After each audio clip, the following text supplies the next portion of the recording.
It's time to sit back, relax, and listen to Conversations with Joan. Conversations with Joan will inspire, motivate, and empower you. Live your best life now. Listen, learn, think, and decide. And now, here's your host, Joan Herman. Welcome to Change Your Attitude, Change Your Life's Conversations with Joan. I'm Joan Herman. Thanks for tuning in. Conversations with Joan focuses on topics that are important to your life, from health and wellness to professional development to personal well-being. Change makers join me to share their insights, tips, and strategies so you can thrive and live your best life now. Thank you for taking time for yourself, and thank you for letting us be a part of your life. Now, let's start talking. Joy is one of our basic needs, and yet it eludes many. When we experience life's challenges and turmoil, it's difficult to live in joy. Today's guest, Grace Harry, learned how to see her pain as a gift that created a pathway for joy. She joins us today to talk about how we can find joy, rediscover it, and incorporate it into our daily lives. Grace worked for 30 years as a music industry executive. Today, she helps people welcome joy back into their lives. Her new book is The Joy Strategist, Your Path to Inner Change. Welcome, Grace. Thank you so much for joining us. Thank you for having me. So, Grace, I'd like to start off by talking a little bit about your story. How did you go from working in the music industry to helping people find their joy? Yes. First of all, what I noticed when I started to notice that I was not feeling joyful and living a joyful life, even though my life looked aspirational from the outside to everyone else, I started to notice that this was not just a me thing. Even though I was working with some of the biggest artists in the world, all of us are humans who have, insecurities and fears and have to push ourselves to attain more. And I realized I'm going to get to the bottom of my joy. And then what I learned and figure out, I want to inspire everyone else to do the same. What were you going through? Because like you said, and this happens to so many of us, to the outside world, it looks like we're living this perfect life. And yet often we're not feeling it on the inside. So what were you going through that was causing that disconnect between the life you were living and what you were feeling? As a very young person, I got a very clear direction that what the people around me and the world expected of me was a level of success and a level of abundance that would give me the gold star, that I would then be validated. I'm a good person and I'm having a good life. And when I got to the mountaintop of that, I did not feel like that. I did not feel good. I did not feel delicious in my own heart. And there was so much shame and guilt around feeling that when you get a big miracle and not leaning into the joy of it. And then I realized this is not about our achievement. It's not about success. It's about making our heart the actual joy strategist for our lives. Do you think it's because we try to live the life someone else set for us? So, for example, my entire life, I was groomed that when I, went to college and got married and had my children, I was supposed to be happy, and I did everything that was expected of me, and yet there was something missing in my life. So do you think we have that emptiness when we're living for other people? You hit it on the nose. That's exactly right. I am a recovering people pleaser, fear rejectionite, and so many of us are set on a path by well-intended amateur first-time parents that and not even penalize them because they also were raised by first-time amateur parents. And so if we're not fact-checking their rules and their concepts of what makes them happy for us to achieve in their life, our life becomes completely in service to someone else's expectations. Mm-hmm. And it's a difficult thing as we get older. There's so many societal concepts of how we're supposed to behave. I think the shoulds, the can'ts, the don'ts, the won'ts, we need to eradicate altogether and start to lean into a heart path, how we feel, and let that, and give ourselves the permission and the entitlement to make that our life's journey. I couldn't agree with you more because when I started doing this work, this was the result of a lot of loss and trauma in my life. In a period of 6 months, my 23-year marriage ended, my mom died, my sister died, my oldest son left for college, so the identity I had was eradicated in 6 months. I had no idea who I was anymore. And I lived a lot of my life, I realized, with the shoulda, and you just said that, and that's really, I think, when we get into trouble, because I used to say to myself all the time, this isn't the way it's supposed to be. And when you live with this story that you've written for yourself, it's very difficult to be happy and find joy. Absolutely. It's time to rewrite those stories. And it's also time, I really take the time for people to understand how we got here so that we can end the penalization of it, and the blaming and the judging and the victim consciousness. And the eureka moment for me one day was sitting around, how did we get here? How did I become this person who it's so much easier for me to make my boss or my partner or my children or anyone else's life miraculous and gorgeous every day, but within myself, I'm beating myself to a pulp. And I think about a newborn baby and how in those first couple of days, 3 days of life, they're having the best life ever with their caregiver, and they're being fed and loved, and everything's amazing. And on the fourth or fifth day, the caregiver gets a call or some news, takes their eyes away from the baby. On the seventh day, the caregiver is bragging to their friends that their baby now, when they nurse, they squeeze their elbow. But really what that is their first performative love gesture. It's the first time that they're aware that they have to keep this love going, and it's up to them. And I believe that if we don't have incredibly advanced people in our world, adults around us, to help us decipher these pre-verbal heartbreaks, we take that show on the road and we're just kind of living a life where we're just constantly trying to keep that love coming in. And for me, it was, I want to be wanted. I want to be loved. So let me be in service to everyone around me so that I can ensure that I'll never be a burden to anyone. And at the end, who was I a burden to? Just myself. And I had to lean into the fact that I'm mirroring this behavior from my own children. And if I didn't get on the joy bandwagon, I'm going to be sitting with adult children in my life who are also dealing with these same issues. I actually was a similar type of person. When you talk about performative value, that was how I lived my life, thinking that I had to do things for other people so that they would love me and accept me. And I think a lot of us fall into that trap. Absolutely. And I don't even know if we even realize the trap, because there's so many confusing emotions around that. Because what does it mean to step out of my family dynamic? What does it mean to make myself first? Some people, it means you're a bad person, or you're selfish, so changing that concept. For me also, I was laughing one day when I was really tossing this around, and I saw an advertisement for an airplane, and they were saying the thing, reminding people, when you get on the plane, if there's an issue, you have to put your own mask on first before you help anyone else. And though I'd heard that a million times, all of a sudden in this joy context, that was so different to me. Right, if I don't create oxygen in my own body, how am I going to be good to help anyone else put their mask on and access that level of oxygen? And that's true of joy as well. Mm-hmm. And that's a big thing, particularly for us as women, because we think if we put our mask on before we help another person, we're being selfish. Right? I remember that even on the plane with my young kids, like, no, I should put their mask on first. But if I'm like gasping for air, everyone's going down. So, right. And also it's that simple. I really want people to understand that. I wrote this book really intentionally to be as simple as possible, because we love to believe that these things are beyond us, or that they're not attainable, or what kind of person would I be to lean there? But you did it once before. If you were 1, maybe you did it when you were 5, maybe you haven't done it since you were a teenager. But we've all had moments where our pleasure and our, enjoyment was a priority.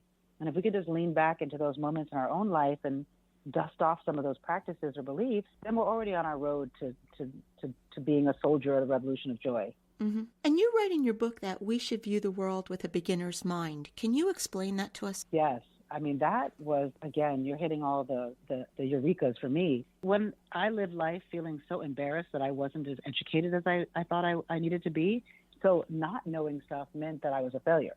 So if I didn't have the answer to something, then what, like you talked about before, your identity, when you lost so many amazing people in your life, and also your child went off to college and your relationship was ending, you're sitting all of a sudden now in this identity moment of, who am I really? And so I could see myself creeping in at that moment into other people's stories. And I thought the only way I'm going to achieve this is if I rip all that up and just look at myself and experience myself as I am now in truth, and then decide from a blank slate what I actually needed to be the joyful person I aspired to be. And the only way to achieve that is if we release the knowing, release the beliefs, release the old stories, and rewrite these stories from a place of just who you are this second.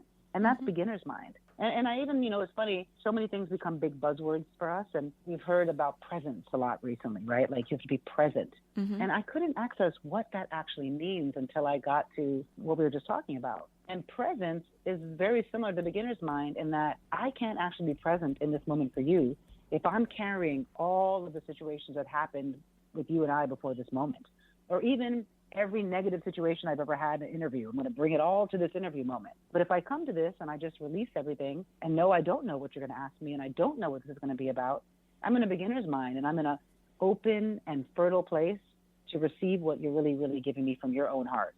And that's essential. Before I went through all of that trauma, I was really living my life in like an autopilot mode, just moving through it and not really paying attention to how I felt or what I thought. And once you wake up to your life, then you can do this work and you can figure out why you do the things you do and you believe the things that you believe. And I think that that's really the starting point to moving forward and finding joy and being fulfilled in whatever it is we choose to do.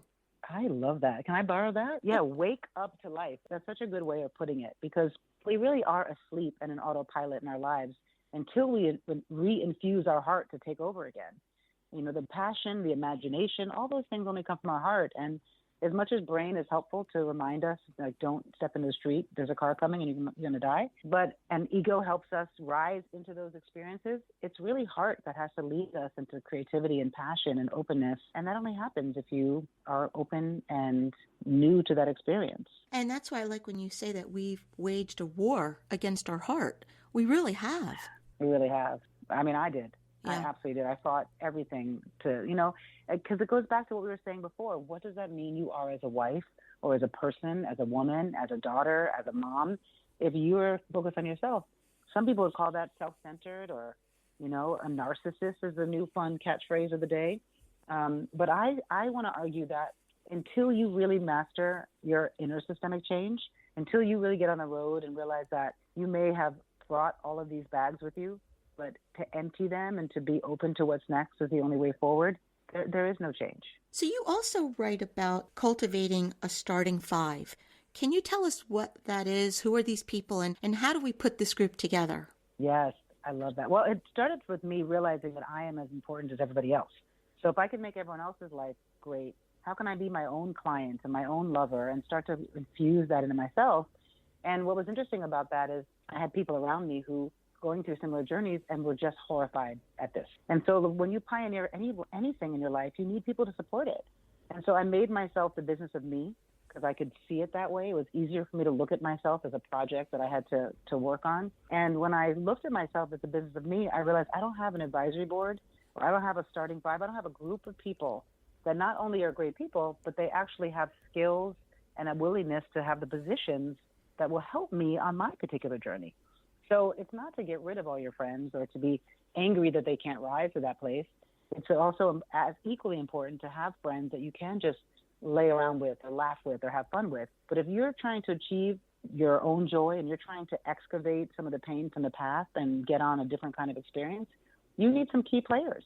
And what I would say to everyone is just start by leaning into how you want to feel every day. If you want to wake up in the morning and feel inspired, well, then don't reach out to your friend who's negative about any new idea. If you want to wake up in the morning and feel that anything's possible, then it might not be the best idea to get on the phone with your aunt who shut things down already and thinks that's ridiculous. So you have to find the people in your life who are going to say, oh, no, I see that. Well, I don't know about that, but that's a great opportunity. Or I once had something similar. Let me help you. And I find that recovering people pleasers have a hard time setting that up when they're in the height of their fear, because now on top of it, you're a burden and you're a problem. So it's essential to have this group in place and have preset appointments with them. I have one friend that we do once a month. We take a couple-hour walk together and talk. Or I have another friend that we do a call every Tuesday morning at 8 a.m. and have coffee, or she has coffee, I have tea together. So setting up these dynamics with your advisory board or your starting five or whatever language is going to inspire you to do it, so that you have these real experts of your joy and your passion in place to support you in building that muscle for yourself. I think that's great advice, because I know in my life, and I would bet it happened to you as well, when you were making these changes within yourself, I lost a lot of people. There were a lot of people who didn't like the way I was changing just because I was different and they didn't know how to relate to me. And I think that can be scary for a lot of people. You hit, again, I'm loving talking to you. That's exactly what happened to me. I didn't even realize. It was interesting how much I hadn't really looked at myself in truth or understood what I look like or what it is to experience me from the outside. And when I had the nerve, and I'm quoting someone specifically, to leave a great job and a great husband and a great, and go off on a journey of self-discovery, how selfish that was. It was the time for me to realize, okay, I'm not even angry at that person. That's where they are.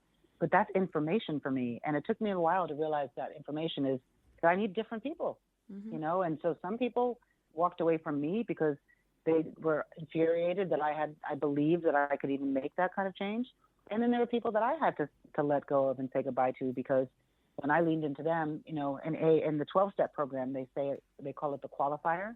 I don't know if you've ever heard that language. The person who qualifies you being in this program, because when you're around them, they trigger feelings in yourself that make it impossible to move through without your, addiction of choice, and which I also say is people sometimes. And that was a really hard thing for me, because it meant to me at first that I was a bad person, that I prioritized some people over others. And how can I be a joyful person when I don't want to just give freely of my own joy and heart to anybody who wanted it? But it was the protection of my heart and my own joy that required me creating a little group around me that could really help inspire that and fan those flames. So, Grace, if someone's listening to us right now and what we're talking about is really resonating with that person, can you offer a tip or a strategy to help them begin the joy journey? Yes.